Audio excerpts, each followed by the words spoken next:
D'habitude, on dit au consommateur, tu dois manger mieux. Et vous, Bleu Blanc Cœur, vous dites, en fait, peut-être qu'on pourrait aider le consommateur en aidant l'agriculteur à faire mieux. Mais est-ce que l'agriculteur ne peut pas être le premier acteur de la chaîne alimentaire ? Est-ce que par son acte de production, il ne peut pas améliorer la densité nutritionnelle de nos aliments du quotidien, les viandes, les produits laitiers, les œufs ? Les oméga 3, ça peut paraître finalement pour n'importe qui un peu technique ou finalement sans intérêt. C'est ça qui est un petit peu le drame, c'est que c'est pourtant un nutriment essentiel et indispensable qu'on ne consomme pas. 98% de la population française qui ne consomme pas la quantité requise chaque jour. On est dans une société où on consomme de façon un peu pléthorique ou en excès. Et pour le coup, on a des carences nutritionnelles qui touchent toute la population française. On est en déficit chronique de consommation d'oméga 3. Ça va réguler l'inflammation dans le corps. Et l'inflammation, c'est la genèse des maladies de civilisation, surpoids, diabète, maladies cardiovasculaires. On nous redonne les clés finalement de notre santé. Notre alimentation, elle doit être raisonnée dans le moins et mieux. On doit investir un tout petit peu dans son alimentation parce que c'est déterminant pour notre santé future.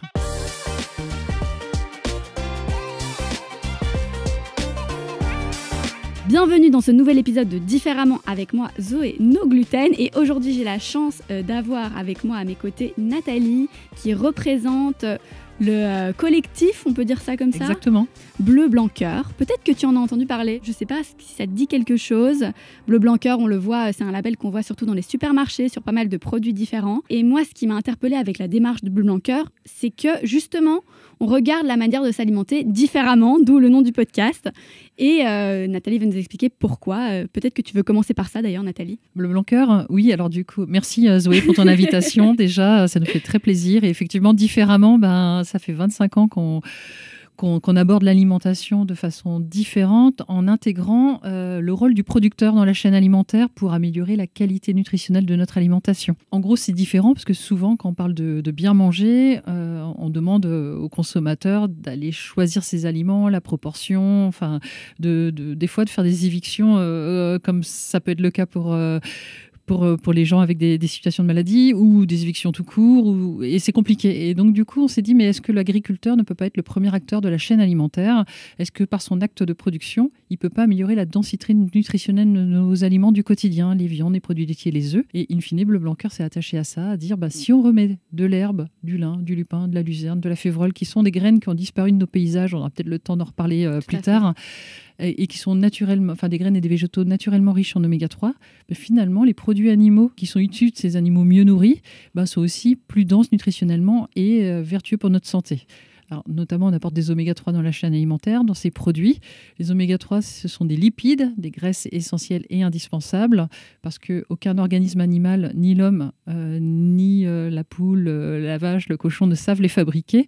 Et il faut absolument les trouver dans notre alimentation, et on les trouve dans le règne végétal. Et donc, l'idée des oméga 3, c'est donc qu'ils sont essentiels et indispensables, parce qu'ils participent au bon fonctionnement de notre corps. Les oméga 3 sont connus pour la prévention des maladies cardiovasculaires. Ils ont des rôles anti-inflammatoires et donc participent à la prévention des maladies dites de civilisation, le surpoids, le diabète et les maladies cardiovasculaires. Ouais, là tu me dis plein de choses déjà.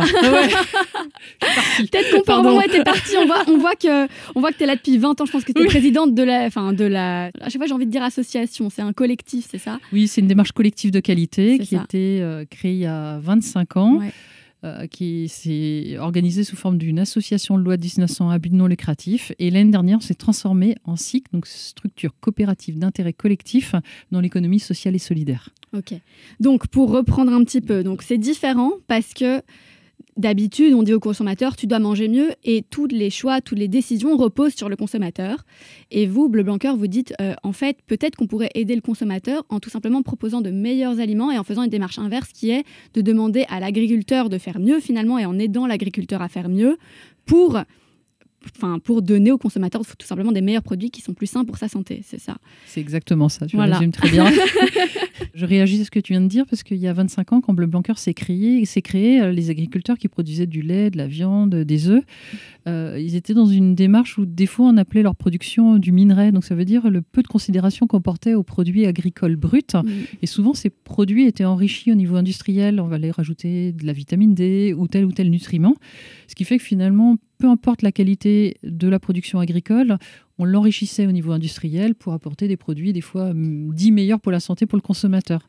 Et là, l'idée, c'était de remettre l'agriculteur comme un acteur de santé, un acteur de prévention santé au même titre que le consommateur, un partenaire du consommateur.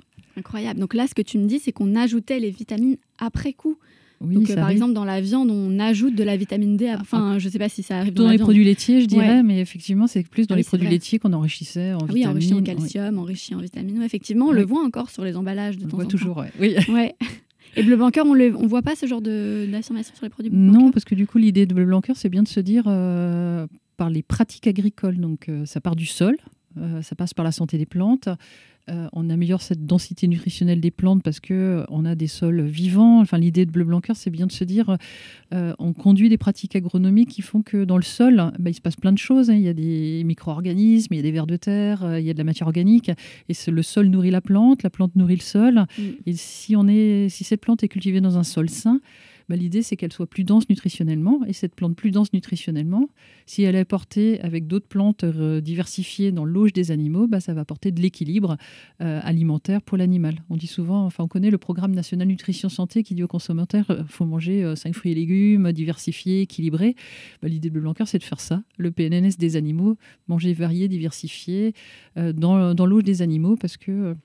En fait, il y a 25 ans, quand on s'est créé, le régime alimentaire de base des animaux, c'était souvent assez court. C'était du maïs, du blé, du soja.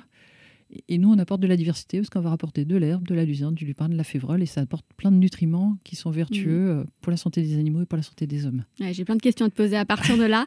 Mais je pense qu'on peut peut-être reprendre toute l'explication sur l'oméga 3 que tu as commencé à nous donner là. Oui. Donc, tu me disais...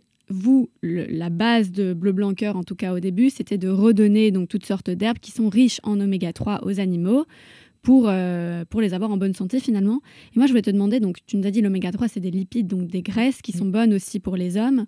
Pourquoi Alors, effectivement, est-ce que tu peux nous réexpliquer ce que c'est l'oméga 3 ? L'oméga 3, ce sont des lipides particuliers, parce que dans les lipides, on connaît souvent les graisses saturées qui sont qui font mauvaise presse des lipides.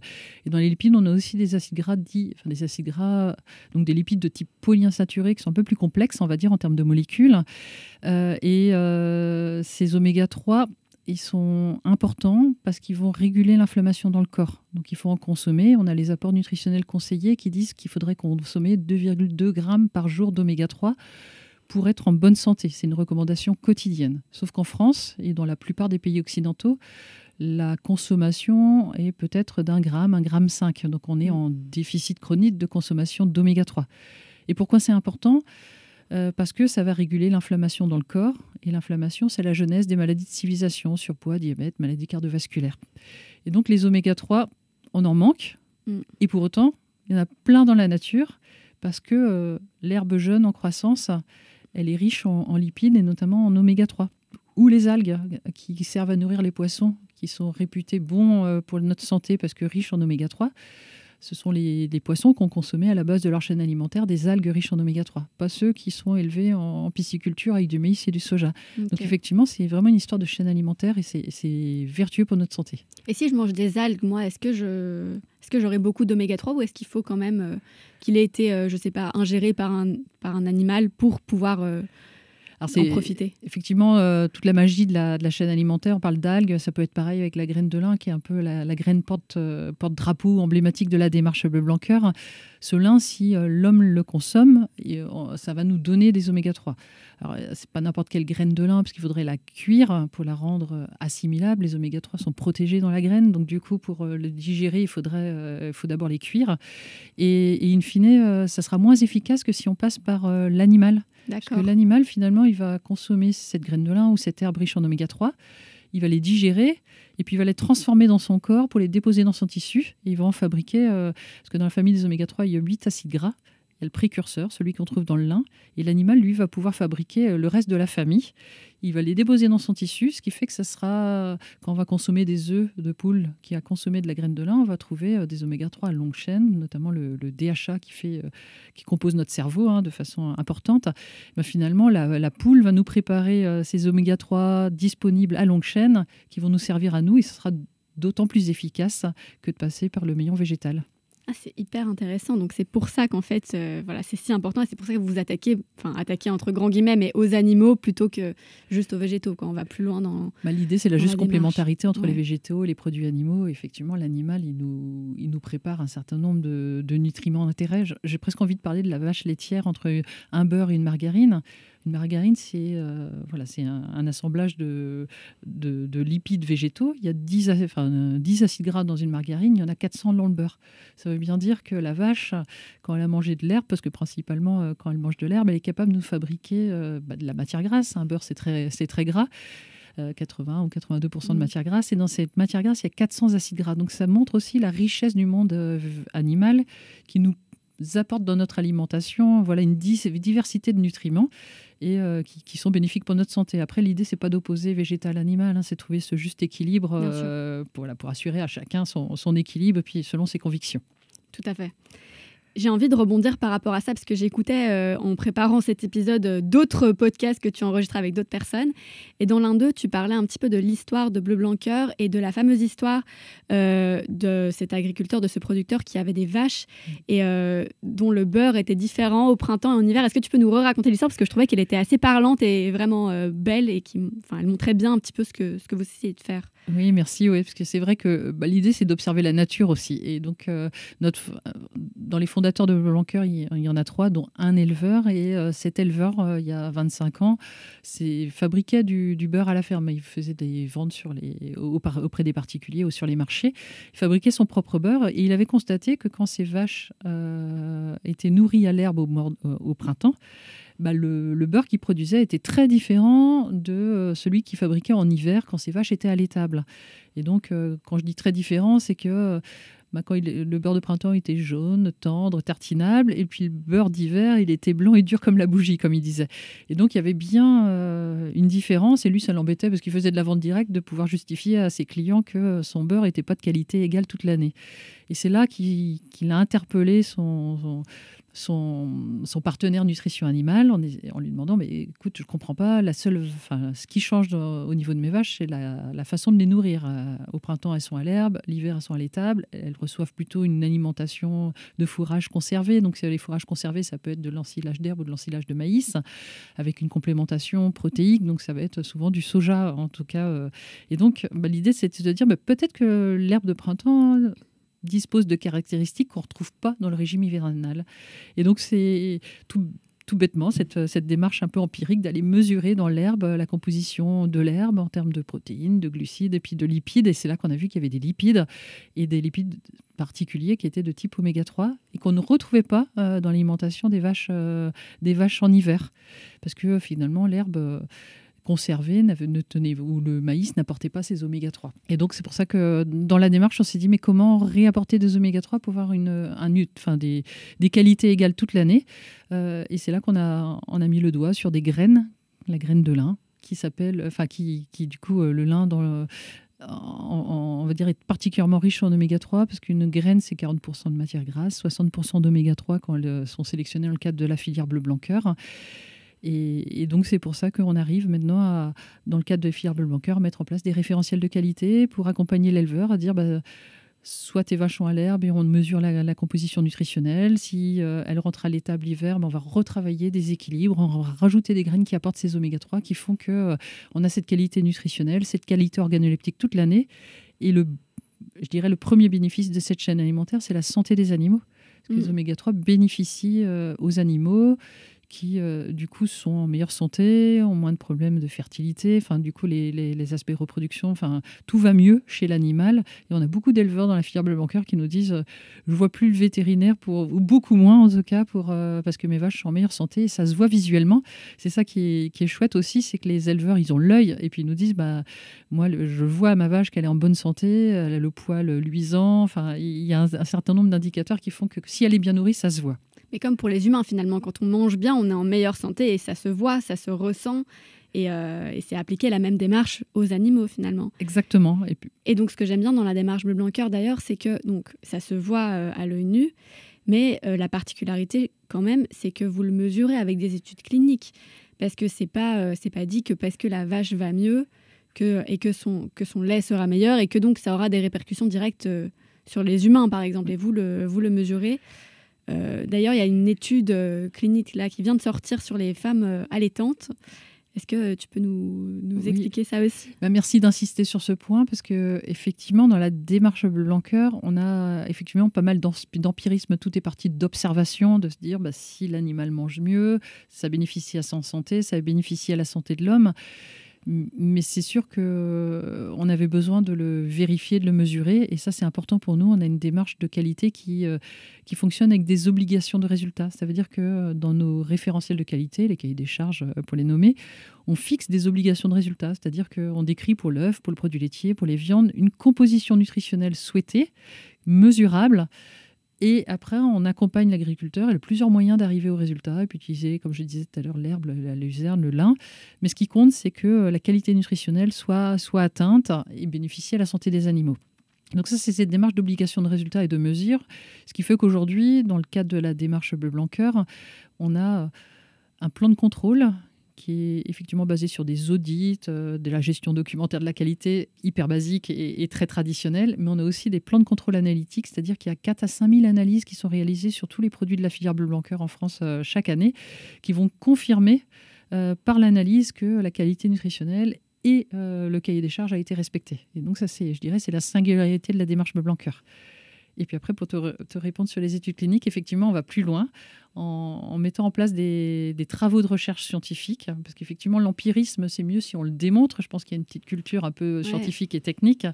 Affirmer que c'est mieux pour la santé, c'est mieux de le démontrer. Et donc, depuis 25 ans, on a ce process en cours de se dire, on le mesure dans l'aliment, mais on a mis en place aussi 6 études cliniques. C'est très original dans des démarches agricoles ou agroalimentaires. C'est pas courant. C'est pas courant. C'est pas courant, c'est pas simple à mettre en œuvre non plus. Mais pour nous, c'était important parce que l'idée de mesurer l'impact sur la santé de cet acte de prévention par l'agriculteur, c'était essentiel pour rester crédible. Et donc, on a 6 études cliniques et tu évoquais la toute dernière. Donc, on a travaillé sur précédemment des populations en bonne santé avec des problématiques d'obésité, de diabète de type 2. Et puis cette dernière étude clinique, c'était une étude plus de prévention santé.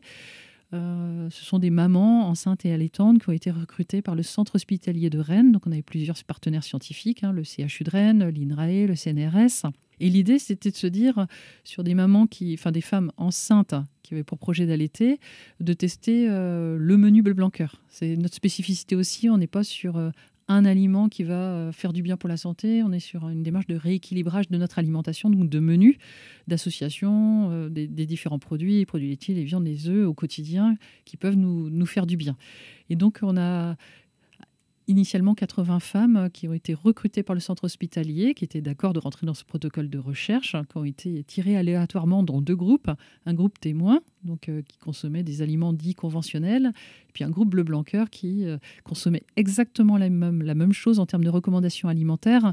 C'est juste l'origine de la filière, la façon dont les animaux avaient été nourris qui a évolué, on va dire, qui était Bleu Blanquer versus conventionnel. Et du coup, elles ont commencé les régimes au 3e trimestre de grossesse. Donc, pour les mamans Bleu Blanquer, elles recevaient à domicile des livraisons de produits Bleu Blanquer toutes les semaines. Donc, je l'ai dit tout à l'heure, mais pas mal de produits laitiers, du lait, du beurre, des yaourts, des viandes de tout type, viande de porc, de la volaille, de la viande bovine, des charcuteries, des œufs, du pain. Et donc, elles préparaient leur repas traditionnellement. Il n'y avait rien qui évoluait vraiment, si ce n'est qu'elles avaient la produit Bleu Blanquer. Donc le bébé est arrivé, 21 jours après la naissance du bébé, chaque maman, on leur demandait de prélever un échantillon de lait et une couche du bébé, donc pour mesurer le microbiote de ce bébé. Et à l'issue de l'étude, donc finalement en très peu de temps, du troisième trimestre, le dernier trimestre de grossesse jusqu'à 21 jours après l'accouchement, on a pu mesurer qu'on avait amélioré le profil nutritionnel du lait, notamment en oméga 3, qui était le critère principal de jugement de est-ce que l'étude allait fonctionner ou pas. Donc, c'était sur ce critère-là.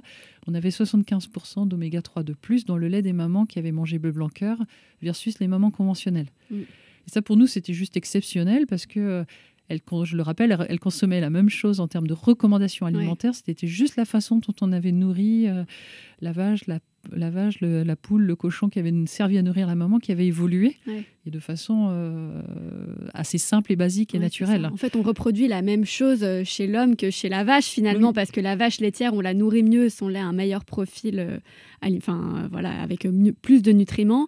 Et finalement, chez la maman, c'est pareil. Si elle se nourrit avec des meilleurs produits, tout simplement, son lait a un meilleur profil nutritionnel aussi. Exactement. Et c'est assez incroyable de pouvoir le démontrer scientifiquement comme ça et pas juste l'affirmer. Parce que c'est vrai que moi aussi, j'ai un bagage scientifique et j'aime bien quand on prouve les choses de manière carrée et pas juste on dit des choses en l'air. Parce que surtout dans l'alimentaire, on dit plein de choses, on entend plein de choses et puis finalement, on ne sait plus... ce qui est vrai, ce qui est faux et à quoi est-ce qu'on peut s'accrocher. Et quand il y a des études scientifiques, je sais pas, moi, ça me rassure en tout cas. Oui, puis de le mesurer, le comptabiliser. Et puis en plus, c'est la magie du vivant et de la chaîne alimentaire. Et de le mesurer, pour nous, c'est extrêmement important. Travailler sur le lait maternel, c'était aussi un vrai sujet parce que le lait maternel est particulièrement riche. Et finalement, sa modulation, sa composition nutritionnelle est uniquement liée à la façon dont la maman se nourrit, en fin de compte. Et donc, c'est pour ça que c'était aussi une démonstration scientifique sur un sujet qui n'était pas dépendant de nos habitudes ou de l'environnement. C'est vraiment la façon dont la maman se nourrissait. Et puis, non seulement on a vu plus d'oméga 3, mais il y avait plein de choses qui ont évolué dans ce lait maternel. Et ça, c'était vraiment magique. Et ça montre qu'on est très loin d'une démarche d'enrichissement. On est vraiment sur la matrice alimentaire au sens noble du terme. Parce que non seulement on a plus d'oméga 3 dans le lait maternel, mais on a mesuré plein de choses qui ont évolué, comme les protéines de l'inflammation, qui, du coup, par rapport au groupe témoin, étaient mieux. Les protéines de l'immunité qui étaient plus importantes. On avait dans le lait, on a des oligosaccharides qui ont aussi évolué dans le bon sens. Et chez le microbiote du bébé, on a même mesuré des choses très positives. Donc une variété de microbiote qui était plus importante. Et qui sont, toutes ces mesures sont aussi des critères positifs qui démontrent que la façon dont on nourrit les animaux peuvent avoir des impacts plutôt positifs sur le devenir de la santé à chaque étape de la vie. Donc, ça a été une étude clinique vraiment déterminante pour nous, en tout cas. Et je trouve que ce qui est aussi génial avec ce sujet de discussion, et qui est très positif, c'est qu'on nous redonne les clés finalement de notre santé. Parce que souvent, on peut se sentir démuni, on ne se sent pas bien, on a des problèmes et on ne sait pas quoi faire. Et on ne se rend pas compte, mais manger mieux, changer d'alimentation peut avoir un réel impact. Et je trouve que cette étude l'illustre de manière très noble, finalement. Comme moi, par exemple, j'ai la maladie cœliaque, je mange sans gluten, ça a un réel impact sur ma santé qui est prouvé médicalement. Mais pour plein d'autres personnes qui peuvent avoir d'autres soucis, je trouve que dans la société, encore aujourd'hui, on se dit, il faut mieux manger, mais on ne voit pas vraiment l'impact direct. Et quand les personnes le disent, oui, je mange comme ci, comme ça, je me sens mieux, c'est pas prouvé scientifiquement, quoi. On les croit à moitié, oui, je mange pas ci, et voilà, je me sens mieux. Voilà, c'est pas prouvé. Là, dans ce cas-ci, c'est prouvé, en fait. Elle mange mieux, la qualité de son lait est meilleure, elle est en meilleure santé, entre grands guillemets, quoi. Donc, Exactement. Et puis, comme je dirais, il y a des recommandations nutritionnelles pour la population française qui définissent les besoins nutritionnels établis sur une littérature scientifique. On se rend compte qu'aujourd'hui, les oméga 3, ça peut paraître finalement pour n'importe qui un peu technique ou finalement sans intérêt. C'est ça qui est un petit peu le drame, c'est que c'est pourtant un nutriment essentiel et indispensable qu'on ne consomme pas. On est dans une société où on consomme de façon un peu pléthorique ou en excès. Et pour le coup, on a des carences nutritionnelles qui touchent toute la population française. 98% de la population française ne consomme pas la quantité requise chaque jour. C'est une carence nutritionnelle et on a le choix d'aller la combler à la pharmacie ou de se soucier de l'origine, de la façon dont on nourrit nos animaux. Et c'est vrai que je partage ce que tu viens de dire, c'est qu'on est acteur de notre santé et peut-être se dire il faut que je me donne les clés pour bien manger chaque jour. Alors effectivement, c'est pas simple tous les jours parce qu'il y a pléthore de labels. Parce que j'ai envie de te demander, donc, ok, on est tous en carence d'oméga 3, donc soit on peut aller à la pharmacie acheter des compléments. Quels sont les autres moyens de s'alimenter et d'avoir assez d'oméga 3, à part effectivement manger les produits Blanqueur, mais il y a peut-être d'autres astuces à connaître. Ouais. C'est sûr qu'avant d'aller à la pharmacie, et puis ça coûtera bien moins cher, c'est de repenser un peu son alimentation avec déjà les poissons. Alors ça peut coûter un petit peu plus cher, mais il y a quand même toutes les recommandations nutritionnelles qui recommandent de manger un poisson gras par semaine. Donc le poisson gras, ça apporte les oméga 3, à condition qu'effectivement, ce ne soit pas un poisson d'élevage nourri avec du maïs et du soja, parce que sinon, c'est la même chose que notre cochon qui a mangé du maïs et du soja. Donc, il faut choisir plutôt un poisson gras sauvage qui, justement, a trouvé à la base de sa chaîne alimentaire ces fameux végétaux, ces algues qui lui ont apporté les oméga 3 requis. Donc, du poisson, de l'huile de colza, qui est particulièrement riche en oméga 3. Après, et ça, on peut cuire avec, ou bien c'est plus pour les salades? L'huile de colza, on l'utilise comment? L'huile de colza, c'est bien pour les assaisonnements. C'est surtout pour ça que c'est recommandé. Ouais. Mais je pense que maintenant, au niveau État, on limitait l'utilisation de l'huile de colza pour les cuissons parce qu'on avait peur que ça s'oxyde. Mais les nouvelles recommandations font qu'on peut cuisiner sans y aller à fond. Effectivement, c'est pas un bain de friture, mais on peut cuisiner au quotidien avec de l'huile de colza. C'est très bien. D'accord. Donc ces huiles, l'huile de colza, l'huile isocat, qui est des mélanges équilibrés, mais bon, c'est vrai que il y a ces huiles, il y a quelques graines, on entend souvent parler des noix, enfin un certain nombre de végétaux qu'on apporte. On dit souvent que les graines, quand même, il faut les moudre, c'est ça, pour que l'oméga 3 soit plus disponible.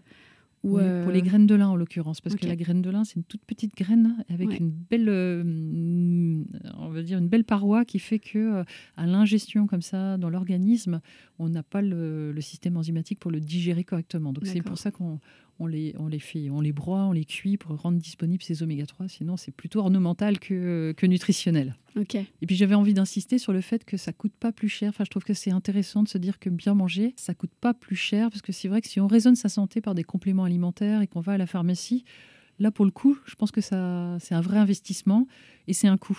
Et dans le cadre de la sélection de produits agricoles bruts, comme on vient de les citer, moi, forcément, je connais bien la démarche Bleu Blanc Cœur, mais finalement, ça ne coûte pas plus cher de se dire je choisis plutôt les produits de la filière Bleu Blanc Cœur versus les produits conventionnels, parce que nous, on l'a mesuré aussi. Finalement, on a même un engagement. Il ne faut pas que les produits Bleu Blanc Cœur coûtent plus de 5% sortie ferme. Donc 5%, c'est un maximum. Ce qui fait que rendu consommateur, c'est quasiment $1. On arrive à trouver des produits Bleu Blanc Cœur qui soient légèrement plus chers, mais vraiment pas...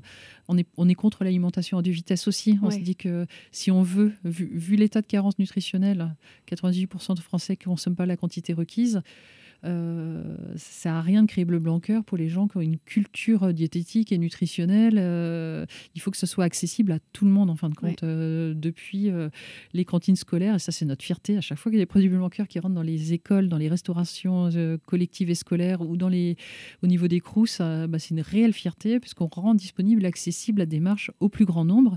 Alors des fois les gens ne savent même pas qu'ils ont consommé des produits Bleu Blanc Cœur quand ils les achètent, mais à la limite c'est pas très grave parce que finalement on a fait notre travail de prévention santé, on a rendu disponible ces aliments Bleu Blanc Cœur qui contiennent en moyenne 2 à 3 fois plus d'oméga 3 chacun. Et finalement, 2 à 3 fois plus d'oméga 3 dans chacun des produits animaux qu'on consomme, ça couvre les besoins nutritionnels quotidiens, des fois sans rendre compte. Donc ça, c'est important. Et ça coûte pas plus cher. En tout cas, ça coûte bien moins cher que d'aller chercher des compléments alimentaires. Et le petit bonus, c'est que finalement, les oméga 3, j'ai dit, c'est des gras, c'est des lipides. Et finalement, ce qui fait le goût des aliments, c'est les lipides, c'est le gras. Et on a beaucoup de retours d'expérience de chefs cuisiniers dans les cantines ou dans les restaurants gastronomiques, parce qu'on les trouve partout, et qui nous disent on a des produits qui sont gustativement meilleurs, une viande qui est plus tendre, un beurre qui est naturellement tartinable, qui ne casse pas les biscottes à la sortie du frigo. Et donc, il y a un effet organoleptique, technologique, moins de perte en eau à la cuisson. Enfin, il y a plein d'effets bonus derrière, ce qui fait que la qualité... quand on utilise la boussole nutritionnelle pour gérer la qualité, l'optimisation nutritionnelle, il y a plein d'effets collatéraux positifs, notamment sur la partie organoleptique et même sur la partie environnementale. Incroyable. C'est vraiment... il faut manger mieux, quoi. À tous les niveaux, c'est mieux. Si on doit retenir une chose, c'est mieux. Pour tout le monde. Et pour les animaux, pour la terre et pour les hommes, finalement. Et c'est un peu votre devise aussi que... C'est ça. Que c'est mieux pour tout et pour tout le monde. J'avais envie de revenir encore une dernière fois sur les oméga 3 parce que souvent on parle des oméga 3 et des oméga 6 ensemble. Est-ce que tu peux juste nous expliquer qui sont finalement les oméga 6 Oui.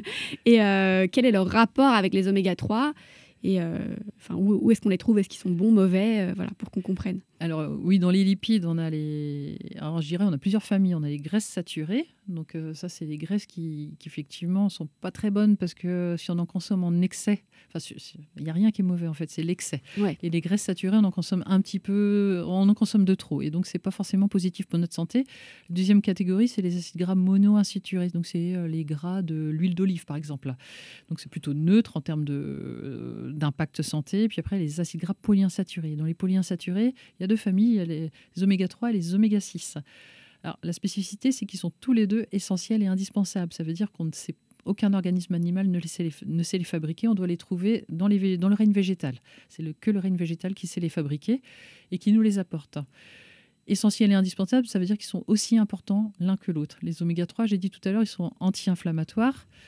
Et par opposition, les oméga 6 sont pro-inflammatoires. Donc, ils sont essentiels parce que quand il y a une agression dans le corps, il faut savoir se défendre. Et là, les oméga 6 vont gérer les mécanismes pro-inflammatoires qui vont servir au corps à se défendre. Et puis, les oméga 3 sont anti-inflammatoires. Donc, ça vient faire le frein et l'accélérateur. Et donc, du coup, je dirais que les deux sont essentiels et indispensables, sauf que les oméga 6, on en consomme plus en proportion que les oméga 3, et sans doute de trop aujourd'hui. Et pourquoi on en consomme de trop? Parce qu'ils font partie de notre alimentation quotidienne. Et les oméga 6, on va dire, c'est plus les graisses de réserve des graines. Donc on en retrouve dans du maïs, dans du soja, dans du tournesol. Et finalement, ces trois graines que je viens de citer sont assez utilisées pour nourrir les animaux, même très utilisées pour nourrir les animaux. Donc les animaux reçoivent plus un régime oméga 6 que oméga 3 et donc déposent dans leur tissu plus d'oméga 6 que d'oméga 3.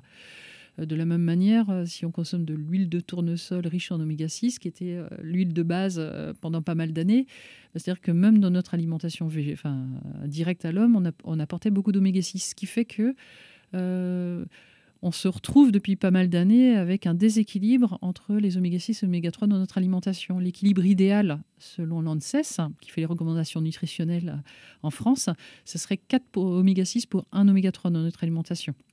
Et aujourd'hui, en France, on est plutôt à 15-20 oméga 6 pour 1 oméga 3. Aux États-Unis, ils sont plutôt à 30 pour 1. Ah oui. Et donc, si ce ratio est déséquilibré, on se retrouve avec justement, quand je disais les oméga 6 sont pro-inflammatoires, une sorte de statut d'inflammation chronique au quotidien. Et cette inflammation chronique, parce qu'on consomme trop d'oméga 6, au bout de quelques années, quand on a 50 ans, 60 ans, on commence à déclencher les maladies de civilisation. Donc c'est pour ça que c'est important d'avoir un juste équilibre. Il n'y en a pas un qui est mieux que l'autre, c'est juste qu'il y en a un qu'on ne consomme pas en quantité souhaitable et l'autre on le consomme de trop. Et donc du coup, les mécanismes de l'inflammation dans notre corps ne sont pas régulés comme ils se devraient. Très clair. Merci pour cette explication. J'avoue que je ne savais pas, donc j'ai appris plein de choses là. Super. Encore une autre question par rapport à tout ce que tu viens de dire, elles me viennent comme ça là, mais donc on parle beaucoup de l'alimentation des animaux, de la richesse des terres. Comment est-ce que vous êtes différent de tout ce qui est alimentation bio? Alors, je sais que ça doit être une question qui fâche, je sais pas. Non, je dirais qu'on est complémentaires. D'accord. On a l'agriculture biologique a pour principale raison d'être le respect de l'environnement, en tout cas la protection de l'environnement. Et donc, du coup, des moindres usages d'intrants.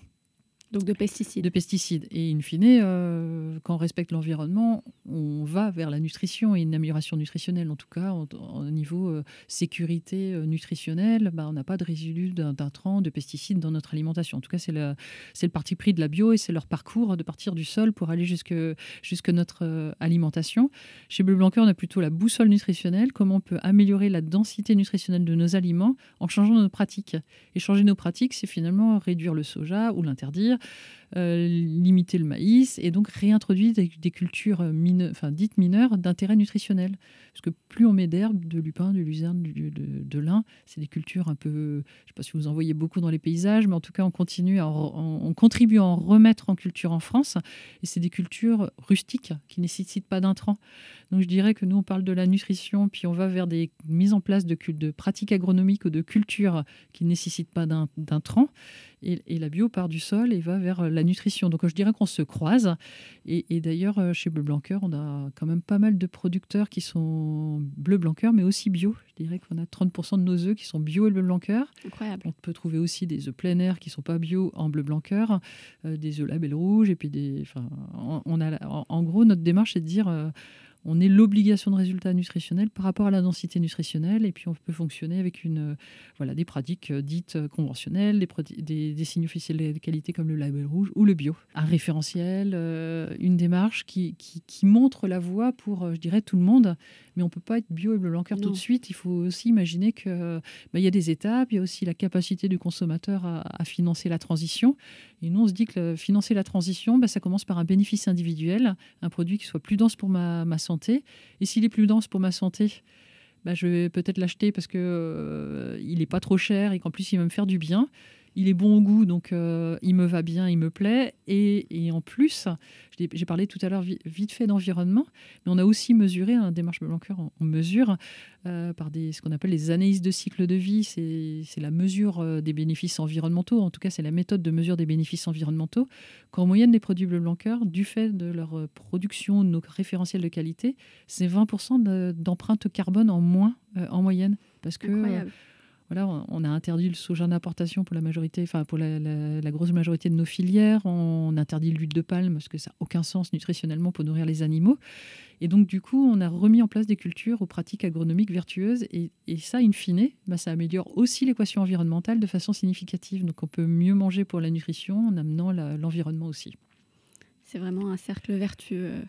Dans tous les sens du terme, comme je disais, c'est mieux. Oui, c'est mieux. Puis c'est aussi une démarche de plan de progrès. Je dirais qu'on s'est créé il y a 25 ans, et puis on a toujours en tête de se dire, à chaque fois qu'on est capable d'emmener une bonne pratique, je ne dirais pas qu'on est 100% vertueux aujourd'hui, c'est le cas de personne de toute façon, mais à chaque fois qu'on a une nouvelle donnée scientifique, une nouvelle mesure, et que on voit bien que la démarche rencontre l'adhésion du consommateur, ça nous permet d'enclencher un cran plus loin. Ouais. Par exemple, là, l'été dernier, on a dit on limite encore le soja, on rajoute des légumineuses qu'on aura cultivées en France, de la févrole, par exemple. Donc, c'est des étapes et des points de progrès à chaque fois. Et nos études cliniques, celles qu'on évoquait tout à l'heure, nous emmènent aussi à aller un peu plus loin dans nos réflexions nutritionnelles aussi. Donc là, on parle de toutes ces cultures qui sont pour nourrir les animaux, si j'ai bien compris, mais...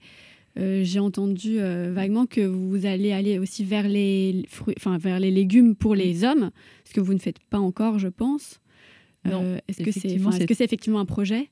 C'est un projet parce que c'est vrai qu'on est aussi dans une optique de se dire notre alimentation, elle doit être raisonnée dans le moins et mieux. Si on veut être en meilleure santé ou aussi protéger notre environnement, il faut aussi intégrer qu'aujourd'hui, nos habitudes de consommation, nos habitudes alimentaires ne sont pas parfaites. On doit manger... dans un ratio 70% de protéines animales versus 30% de protéines végétales. Et dans un monde idéal nutritionnellement et environnementalement, il faudrait se rapprocher du 50-50. Sans aller dans l'extrême inverse aussi, parce qu'il y a un certain nombre de nutriments qui sont aussi très biodisponibles ou tout simplement présents uniquement dans le règne animal. Donc il y a ces enjeux d'équilibre qui font que déjà aujourd'hui, on doit repenser un peu notre équilibre protéines animales, protéines végétales. Ce qu'on a fait depuis 25 ans sur les produits animaux, d'améliorer la densité nutritionnelle, de changer les pratiques, ça nous a aussi interpellés, puisqu'on est parti de la santé des animaux pour aller vers la santé des hommes, en montrant aussi qu'on pouvait améliorer la partie santé des sols avec plus de diversité, de rotation. Et puis, ça nous a interpellés sur le règne végétal, parce qu'on a croisé pas mal d'acteurs qui nous ont dit « mais c'est vrai que ce que vous faites sur les produits animaux, ça serait chouette qu'on puisse mesurer, caractériser sur les filières végétales une signature biologique du mode de production avec un impact en termes de densité nutritionnelle du végétal ». Et puis avec quelques partenaires un peu pionniers dans les productions de tomates, dans les productions de lentilles, dans les productions de fruits rouges, on a commencé à regarder si effectivement une culture sur sol vivant, alors sol vivant, on parle d'agroécologie ou d'agriculture régénératrice, aujourd'hui, c'est pas forcément qualifié, on ne sait pas trop comment le définir. On s'est dit, mais est-ce qu'on est capable de le mesurer, de se dire si un sol est en bonne santé, donc avec... des critères à imaginer et à mesurer, donc la teneur en matière organique, l'écosystème bactérien, les vers de terre, est-ce qu'il y a une vie dans le sol, est-ce qu'on sait la mesurer ?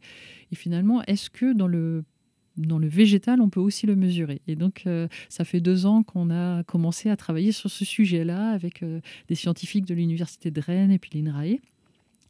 Et là, on a mené des petits protocoles sur les tomates, par exemple, pour le citer. On a montré qu'une tomate cultivée sur sol vivant, donc tel que je viens de le définir, versus la même variété de tomates cultivée dans les mêmes conditions, chez le même agriculteur, mais sur substrat, parce que ça se cultive aussi sur substrat, mais on avait 20% de capacité antioxydante de plus sur la tomate cultivée sur sol vivant. Incroyable. Et donc, du coup, là, on n'est plus sur les oméga 3, on est sur un mécanisme associé. Alors, les oméga 3, c'est pour gérer l'inflammation. Oui. À côté de l'inflammation, le stress oxydant, c'est 2 mécanismes dans le corps qui vont jouer sur un bon état de santé. C'est des mécanismes de prévention de notre santé future. C'est intéressant de travailler sur ces 2 mécanismes en disant on a les oméga 3 d'un côté, on peut voir les capacités antioxydantes des végétaux qui sont liées à la façon dont ils sont produits. Et donc, on est en train de se développer sur ces filières végétales. Alors d'abord, donc pour le coup, aujourd'hui, vous ne trouvez pas des végétaux, de tomates bleu blanc cœur, ni de fruits rouges bleu blanc cœur, ni de légumineuses bleu blanc cœur. Pas encore. On est à l'étape de la consolidation de la mesure, de la capacité à montrer qu'effectivement, un sol issu d'agriculture régénératrice peut améliorer la densité nutritionnelle. Est-ce qu'on est capable de le mesurer, de le certifier sur 1, 2, 3 années, et puis de construire des référentiels de qualité. Donc, on est sur ces sujets-là qui sont extrêmement passionnants et qui sont toujours dans une logique... Qu'est-ce que l'agriculteur peut faire au service de la prévention santé du consommateur, en se disant si on recrée du lien agriculteur-consommateur, je pense qu'on tient les clés d'une bonne alimentation, parce que aujourd'hui ils se sont distendus ces deux personnes. On ne sait même plus d'où viennent nos produits, on ne sait pas d'où viennent nos légumes, d'où viennent nos fruits, d'où vient notre viande. Et de plus en plus, je pense que la traçabilité est importante. Enfin, on voit...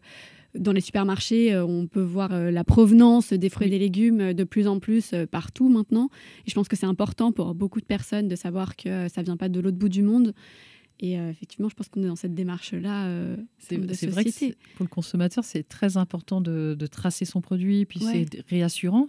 Pour l'agriculteur que peut-être je connais mieux, mais c'est aussi une fierté de se dire, voilà, moi j'ai des pratiques qui sont vertueuses, j'ai la fierté à produire et puis à nourrir le consommateur avec une signature, une performance nutritionnelle qu'un autre agriculteur peut-être outre-Atlantique ne fera pas. En fait, c'est aussi une différenciation de son savoir-faire. Et puis je pense que ça doit être très gratifiant pour l'agriculteur de savoir qu'il propose des produits qui sont bons pour les personnes et qui contribuent à la santé publique. Finalement, on lui redonne aussi les clés à lui de tout ça, quoi. Il fait vraiment partie de la chaîne et c'est vraiment un maillon à part entière. Oui, et puis je dirais qu'on en a bien besoin, parce que c'est vrai que si on regarde un peu l'état des lieux de l'agriculture française, on entend souvent dans les émissions de télé ou dans les émissions politiques parler de souveraineté alimentaire.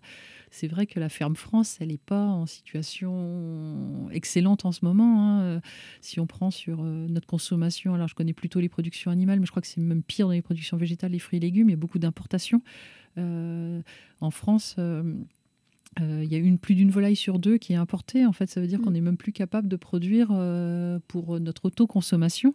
Et c'est important pour des raisons d'éthique, de lien au territoire, de qualité nutritionnelle, alors sécurité sanitaire, certes, mais aussi densité nutritionnelle. C'est très important de garder un tissu d'agriculteurs sur notre territoire. C'est aussi des acteurs de l'environnement, parce que s'il n'y a plus d'agriculteurs, je ne sais pas comment on entretient les bocages, les haies. Il y a toute cette magie du lien à l'agriculture qui est à entretenir. Et aujourd'hui, c'est vrai qu'on a besoin de reconnecter la société civile avec son monde agricole. Et puis, je pense, des histoires telles que celles qu'on construit qui reconnectent le consommateur avec son agriculteur et l'agriculteur avec son consommateur, parce que finalement, on a un petit peu distendu les liens. Et pour les recréer, c'est chouette d'avoir... une histoire qui se raconte avec des étapes de mesure qui font qu'elle est crédible. En tout cas, c'est comme ça que moi, je le vis au quotidien. Mais c'est super, c'est vraiment génial ce que vous faites. En tout cas, j'ai appris plein de choses, parce que c'est vrai que le label Bleu Blanc Cœur, je le connais. Enfin, en tout cas, je voyais ce que c'était. Mais il y a tellement de labels différents, comme je te disais avant de commencer, qu'on ne sait pas forcément toujours ce qu'ils veulent dire et ce qu'il y a derrière. Donc c'est vrai que cet échange, pour moi, a été très intéressant, parce que je me rends compte qu'il y a vraiment tout un travail derrière, des échanges qui sont très riches, et puis des recherches qui sont très riches aussi. Et donc voilà, donc merci pour tout ça. En tout cas, merci pour tout ton travail. Je pense qu'on a déjà parlé pas mal, mais je ne sais pas si tu avais d'autres choses que tu aurais envie de dire, d'autres questions que j'ai oublié peut-être de te poser ou auxquelles tu aurais voulu répondre. Je pense qu'il y a déjà beaucoup de choses. En tout cas, un très sincère merci pour cette invitation dans ton podcast. On est très flattés d'être là parce qu'il y a beaucoup de travail. C'est ça que tu as dit. Beaucoup de travail, beaucoup d'implication, beaucoup d'énergie et beaucoup de convictions partagées. Et je dirais que c'est aussi une aventure humaine. Donc c'est important pour nous d'être mis en lumière comme aujourd'hui, parce qu'encore une fois, ce travail de fond, de consolidation, on a l'impression qu'on construit les fondations d'une maison avec des preuves scientifiques, des études cliniques, et du coup, cette partie-là, elle est solide, mais c'est la partie visibilité de la démarche qui l'est moins, et donc c'est pour ça que c'est extrêmement important pour nous de pouvoir expliquer ce qu'on fait sur un temps de dialogue comme on le fait aujourd'hui, et de partage avec ta communauté, c'est très important. Alors un grand merci. Merci à toi d'avoir pris ce temps, d'être venu de Rennes ou des alentours de Rennes pour ça. Pour te retrouver, donc je mettrai la page de la communauté. Oui. Je ne sais pas s'il y a des documents sur les études qu'on a mentionnées qui peuvent être déjà disponibles au public. Je sais qu'elles ne sont pas encore... Oui, alors si sur le site internet, vous allez retrouver les résultats de toutes nos études, et notamment la dernière qu'on a mis en ligne la semaine dernière, donc c'est tout récent. Et vous pouvez aller, donc il y a des boîtes à outils, donc il y a pas mal d'informations en fonction de son niveau de sensibilité, ou si on veut lire rapidement les résultats de l'étude, il y a des petites infographies assez simples jusqu'à des articles plus précis, donc vous en avez pour tout le monde. Parfait. Et on a pas mal d'idées recettes également, de petites choses accessibles, un lien pour trouver les produits. Et puis on parlait de la communauté tout à l'heure, mais c'est vrai qu'on a aussi sur nos réseaux sociaux à cœur de partager les histoires de nos producteurs. Donc il y a des petites vidéos qui présentent le parcours des agriculteurs, des éleveurs qui parlent de leur métier, des idées recettes. Enfin, il y a pas mal de choses, mais en tout cas n'hésitez pas à aller voir, et puis éventuellement nous faire des propositions pour faire encore plus de choses. Génial, je mettrai tous les liens. En tout cas, merci beaucoup. Merci encore Nathalie d'être venue. Merci à toi d'avoir écouté jusqu'ici, et si c'est le cas, n'oublie pas de mettre 5 étoiles, un commentaire, un like. Enfin, je sais que je le dis à chaque épisode et que c'est peut-être redondant, mais c'est tellement important. Ça permet au podcast d'être découvert par plus de monde et de toucher encore plus de monde. N'hésite pas à le partager à tes proches aussi. Enfin, vraiment, fais vivre le podcast avec moi, s'il te plaît. Et je te retrouve mercredi prochain. En tout cas, merci beaucoup. Merci Nathalie. Merci Zoé.